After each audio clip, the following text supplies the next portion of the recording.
Bonjour à tous et bienvenue dans cette nouvelle chronique taraborienne, une chronique taraborienne au cours de laquelle nous allons nous intéresser à ceci, RuneQuest, le kit du meneur de jeu, avec une très belle, je vous remonte une très belle illustration. Voilà, le kit du Game Master. Alors, on va commencer par évacuer la première partie, l'écran en lui-même, un écran qui a, selon la formule consacrée, qui a fait couler beaucoup d'encre. Je vais vous le montrer d'abord dans sa version ici. Alors bon, moi j'aime bien cette partie-là, voilà, parce qu'il y a du personnage, c'est vivant. Après, le mur des dieux, ouais, c'est le mur des dieux en fait, hein. Bon, alors je comprends que c'est un petit côté encyclopédique, que ça renvoie à l'univers.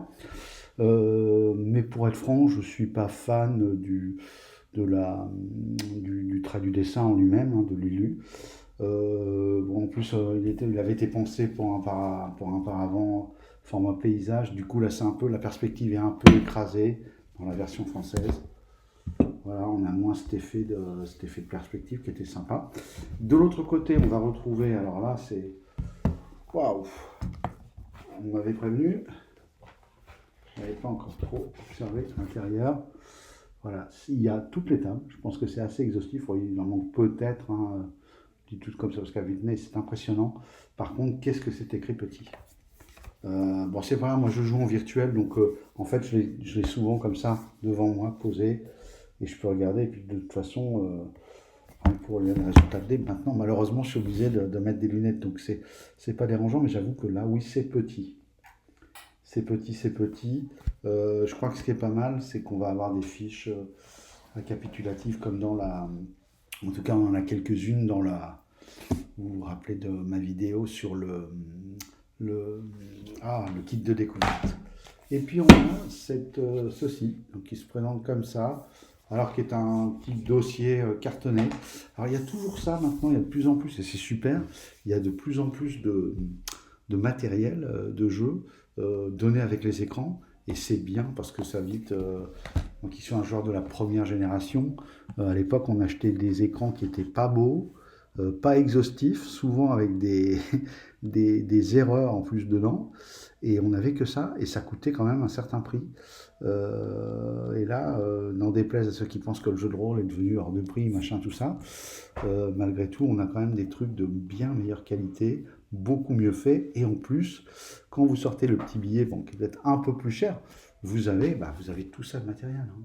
Ça, je pense qu'au bas mot, c'est des mois de jeu et beaucoup de praticité. Alors, ce qui est dommage, c'est que moi, j'aimerais qu'ils arrivent à faire comme avec les boîtes d'initiation. Une petite boîte, regardez, assez fine, où on pourrait mettre tout ça et éventuellement d'autres cartes ou suppléments qui seraient dans certains, qui seraient vendus avec certains ouvrages, d'autres plans, etc., qu'on pourrait venir mettre dans cette petite truc. On y viendra peut-être, J'ai bon espoir, ça évolue plutôt pas mal, le jeu de rôle de ce point de vue-là. Alors, qu'est-ce qu'on va trouver dedans? Alors, je passe d'abord sur les petits feuillets et les cartes. Alors, on a le calendrier de Gloranta. Encore une fois, voilà, vous voyez le souci du détail quand on joue dans des gammes sérieuses, entre guillemets, c'est quand même appréciable. Surtout qu'à Gloranta, chaque jour a ses spécificités. Chaque jour correspond un peu des moments, des fêtes du culte et tout, etc. Comme vous savez que c'est un jeu beaucoup basé sur les cultes. Regardez, la saison de la mer, vous avez des élus à chaque fois, c'est magnifique, hein. Là, pour le coup, en termes d'illustration, autant je suis un peu plus réservé sur certains personnages, autant sur les bâtiments et sur toutes ces choses-là, c'est très fort. Celle-ci est magnifique, vous connaissez déjà. Elle circule pas mal sur le net, cette espèce de pic avec les nuages, le vortex de nuages autour, là, c'est impressionnant. Bon, voilà. Jour du vent, alors les dieux, les semaines de l'harmonie, semaine du désordre, voilà. Je vous explique tout le calendrier. Très important pour le maître de jeu. Encore une fois, hein, si on veut...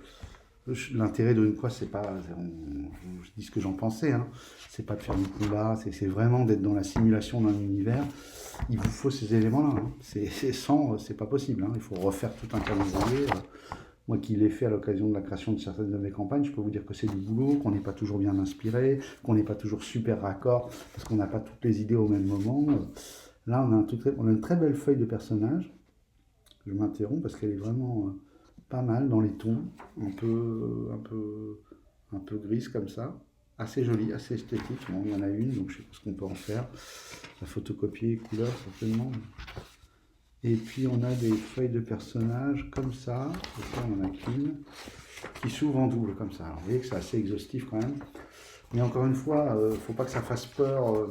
C'est exhaustif, mais il y a plein de choses comme l'histoire familiale, etc., qui vont aider le joueur pour donner de l'épaisseur à son personnage, donner de quoi faire un bon roleplay, mais qui vont pas être, avoir des incidences, des bonus, des malus, mais il va pas avoir besoin de se référer à ça en cours de jeu, hein. C'est un peu tout le principe du système de RuneQuest, c'est que le système il n'est pas compliqué, il est juste touffu, c'est qu'il y a beaucoup de cas de figure, mais après ça reste à chaque fois très simple.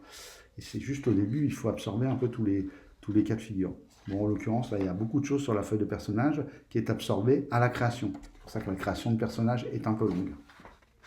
On y reviendra. Je pense que c'est typiquement le genre de jeu pour lequel il faut prévoir une bonne session 0.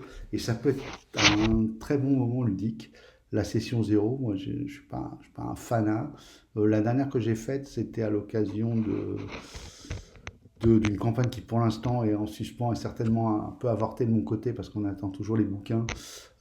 C'était pour créer des personnages pour faire ma campagne de Traveler. Et on a passé franchement 2 heures en découvrant les règles, en regardant un petit peu de tous les joueurs et moi-même comment on faisait les persos, tout ça en faisant les manips. C'est un joueur qui nous avait beaucoup aidé. Merci Pisdi, qui nous avait bien aidé sur ce coup-là. Et on a passé 2 bonnes heures, on s'est régalé et on s'est mis quand même dans le mood, en tout cas moi je me suis mis dans la prédisposition de jouer à ce jeu. On a un petit complément d'information sur le métal runique et les cristaux magiques. Voilà, toujours intéressant, toujours cette maquette impeccable. Bon là ça manque peut-être d'une illustration, mais sinon c'est impeccable. On a une précision au sujet des runes. Voilà, ça n'est pas fini. On a le territoire d'Andalos. Voilà, une vue comme ça expliquée, et la même vue, mais sans les noms, etc., pour montrer à les joueurs. Ça, toujours très intéressant. C'est dingue parce que ça, c'est un truc primordial et c'est très peu fait en fait. Le fait d'avoir les doubles cartes, une pour les joueurs sans les indications, une pour la musique, c'est pas si souvent que ça. De plus en plus, voilà, on a cette grande carte.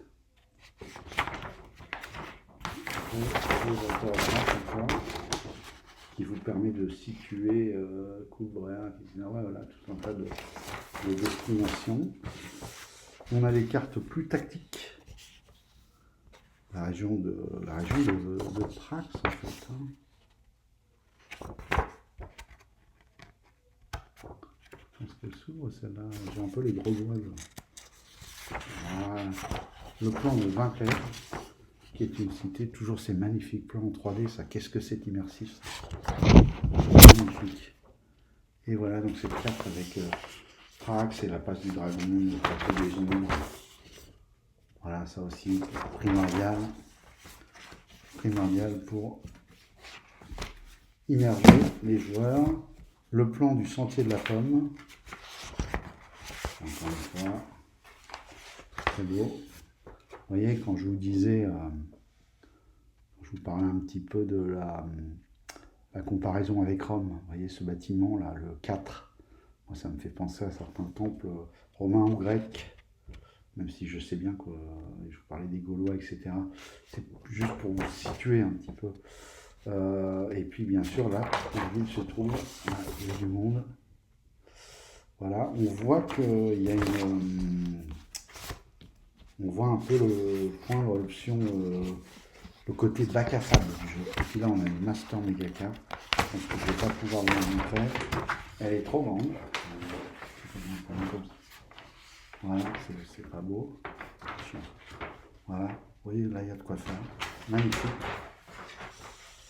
Bon, je ne suis pas forcément un fondu des cartes, mais c'est quand même, dans beaucoup de cas, quand même, ça vous rend de précieux services. Notamment dans les jeux comme ça, où vous voulez laisser la main aux joueurs pour qu'ils puissent s'en emparer et vraiment voilà, être proactifs et gérer la partie. Alors là, on a ce petit livret qui est très bien fait, parce que vous avez, ça va faire 20 pages, peut-être même pas. On est plutôt sur du 17 ou 18 pages. 17, 18, 19, 20. 20 ici. Voilà, où en fait vous avez un condensé de toutes les règles importantes. Les résultats et la table de résistance, les runes et les cultes, amélioration et inspiration, le combat, les échecs critiques, les armes et armures, la magie. Voilà, vous voyez, que demande le peuple, j'ai envie de dire. Très, la table des résultats des attaques et parades, vous voyez. Même plus obligé d'aller la chercher dans le paravent. Que demande le peuple? C'est ça, c'est ce genre d'outils, nouvelle génération, où ça me fait dire, c'est bien quand même de profiter des bienfaits de l'époque à laquelle on est, parce que ça a énormément progressé. Là, on est sur une gamme qui, pour moi, est pas loin, pour l'instant, dans ce que j'ai vu, est pas loin de proposer un sans faute. Ici, nous avons les prêts tirés. Armast, fils de Bantos, Vichiden, Sorala, la fille de Toria, voilà, les prêts tirés. Et puis là, bien sûr, le gros plus, donc c'est déjà très intéressant sans ça. Vous avez en fait l'aventure. Donc l'aventure, on va s'intéresser à la tribu de Kolimar. Dans la seconde partie, vous aurez 3 scénarios situés autour du sentier de la pomme, alors que le sentier de la pomme est attaqué. Au début du premier scénario. La guerre des âmes bêtes, Sartar, encore du contexte, encore et toujours du contexte. Toujours je le remontre, cette magnifique maquette, très claire, très agréable. Du contexte, là vous avez un arbre avec des descendances. Vous voyez, tout ça, ça vous démontre un petit peu la profondeur du jeu. Ah, des belles idées. Ah tiens, pour être des personnages que j'aime bien. C'est pas crayonné, mais c'est noir et blanc. C'est pas mal. Ce qu'on voit la série Viking, me fait penser à le personnage féminin de Viking. Voilà, encore un personnage qui moi me fait penser beaucoup aux Gaulois. Dans les couettes, le petit chignon, les tatouages, le torse nu. Alors là, je ne veux pas trop déflorer, parce que là, on est dans le scénario. Donc voilà, on a du plan, il y a de la couleur, il y a tout ce qu'il faut. Et là, on a quand même donc 3 scénarios plus du settings. On a 138 pages. Donc je ne sais pas si vous vous rendez compte. Donc moi, je pense que là, dans ce petit supplément, qui doit être une quarantaine d'euros, en réalité, je pense que vous avez pour des mois et des mois de jeu. Si vous avez des joueurs un peu proactifs, qui aiment bien le roleplay, vous avez toutes les bases pour lancer quelque chose. Donc je pense que moi je le ferai celui-là après celui de la boîte d'initiation, qui a vraiment été pensé pour initier. Mais vous voyez qu'avec cette gamme, une fois encore, ce qui est très agréable, c'est qu'on est un peu pris par la main. Alors bon, ça a le défaut de ses qualités, mais je trouve ça très bien. Moi, je trouve que pour l'instant, voilà, ça tient ses promesses en termes de simulation, en termes de jeu à gamme, avec des ouvrages intéressants, parce que combien de fois les jeux à gamme, quand vous commencez à être au troisième ouvrage, vous dites oui, c'est un peu c'est comme les séries en 4 saisons de 24 épisodes, ça se fait plus, parce qu'on a compris que les mecs ils délayaient beaucoup trop et on perdait de l'audience au fur et à mesure. Maintenant on est plus sur le concept de la mini-série où tout est ramassé. Donc, moi, je trouve que c'est pas mal aussi dans les gammes, mais il faut quand même un peu de gamme. On a trop souffert ces dernières années, je trouve, enfin souffert, ça met un grand mot, mais on a trop été envahi par des jeux rapides qui sont des fois très intéressants dans la proposition. Je pense notamment aux jeux indépendants, mais qui sont sur une niche hyper ciblée comme du papier à cigarette et où il y a pas lieu de développer un univers et donc une gamme avec un historique, etc. Et bon, ça c'est très personnel. Moi, je me rends compte que le temps passant, je suis de plus en plus en appétence d'un jeu comme ça. Je préfère un jeu un peu touffu, avec une courbe et un ticket d'entrée pour entrer dedans, et en fait après avoir quelque chose qui tient la route, qu'un jeu trop streamline, et puis en fait, où vous en faites le tour en un scénar ou en quelques parties, et voilà, et puis il n'y a pas de gamme, et puis il n'y a pas lieu d'en avoir, et puis voilà, vous passez au jeu suivant. Voilà, je suis plus dans une démarche d'essayer de me trouver par genre un peu. Mes jeux fétiches, bon, il y a déjà bien entendu l'appel de Cthulhu qui prend, voilà, qui a toujours pris pas mal de place chez moi dans le, comment on pourrait dire, pas rétrofuturisme, mais soit dans les années 20, soit même un peu plus lointain ou un peu plus proche. Donc ça, voilà, j'ai trouvé le jeu qui moi me va, même si, bon voilà, c'est toujours pareil, le système BRP, il a ses avantages et ses inconvénients. Alors c'est aussi parce que j'y suis rodé, que j'en ai fait, finalement maintenant je me sens à l'aise avec. La RuneQuest, c'est un système BRP qui n'a rien à voir, qui est un peu plus costaud, qui est un peu sous stéroïdes, mais on est quand même sur des bases qui sont des bases connues. Et moi, ce que je vois pour l'instant dans ce jeu, c'est la possibilité d'un univers, d'un truc cohérent, d'un truc, voilà, d'un jeu mature, d'un jeu adulte. Voilà, ce qui est toujours pas le cas, et ce qui est même de moins en moins le cas, par exemple, avec D&D. La cinquième, pour moi, est moins adulte que la 3.5, par exemple. Dans ce que je mets, moi, derrière le terme adulte, hein. C'est-à-dire, voilà, on est de plus en plus dans le vanille, jouer des elfes à cheveux bleus, pourquoi pas, mais moi, perso, c'est pas ce que je recherche. Voilà, j'espère que cette vidéo vous a plu. Il y en aura d'autres sur la gamme, c'est pas fini. Comme je vous le dis, j'exhume un peu, je fais un premier tour des ouvrages au rythme où où j'acquiers. Hein. Donc, comme moi, voilà, j'achète les ouvrages. Voilà, il faut aussi me laisser le temps. Et puis après, je pense que je vous parlerai un petit peu de mes projets autour de ce jeu. Voilà, pour l'instant, je suis dans l'immersion côté grand bout de la lorgnette, on va dire, parce que c'est pas mal aussi de... Enfin, moi, je sais que j'ai besoin de faire ce travail-là. Si je me jette un peu trop vite dans trop d'élaboration, trop de trucs, je saute une étape. Maintenant, je suis un peu... Voilà, je me connais, c'est l'avantage de l'expérience.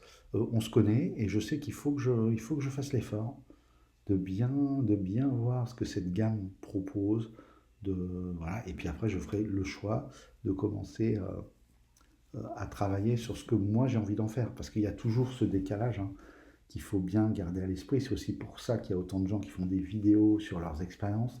C'est qu'avec le même jeu de rôle, déjà vous-même, en tant que personne unique, dans votre unicité, selon la table que vous montez avec les joueurs que vous avez, vous n'aurez pas la même expérience. Alors imaginez des MJ différents qui déjà reçoivent la gamme, chacun d'une façon différente, plus des tables différentes. Voilà, c'est aussi ce qui fait la richesse de notre passion commune, le jeu de rôle, c'est qu'en fait, voilà, c'est richesse, c'est le mot. Il y a plein de choses à explorer. Et sur ce, je vous dis au revoir.